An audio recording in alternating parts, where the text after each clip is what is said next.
The Frasier Reboot series was arguably far better than many had predicted, but the show's first run of episodes ended with a story that Friends had already done way back in 1996. A follow-up to the original Frasier series that ran from 1993 to 2004, 2023's Frasier featured a cast of new characters joining Kelsey Grammer's Dr. Frasier Crane for more sitcom hijinks. Though the first season as a whole managed to take Frasier's story in a new direction, the end of the Frasier Reboot's first season bore an uncanny resemblance to a much better Friends episode from 28 years ago. Titled Reindeer Games, the first season finale of 2023's Frasier revolved around Frasier throwing a lavish Christmas party to take his mind off his father's death. Meanwhile, Frasier's son, Freddie, attempted to be in two places at once. Like every episode of the Frasier Reboot, Reindeer Games had its fair share of charm. However, the episode's story was already done to greater effect by Friends in its second season.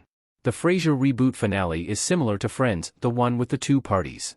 The two episodes share a lot in common. Reindeer Games essentially saw Freddie caught between the two most important people in his life as they both experience grief in different ways.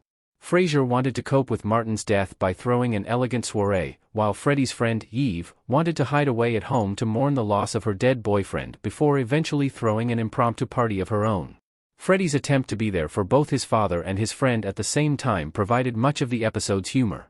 The plot was very similar to that of the Friends Season 2 episode, the one with two parties. The 22nd episode of Friends Season 2, the one with two parties, revolved around the gang throwing a surprise birthday bash for Rachel. Chaos ensued, however, when both of Rachel's recently divorced parents unexpectedly showed up. In order to keep them apart, the group threw two separate parties, one in Monica's apartment and one in Chandler and Joey's.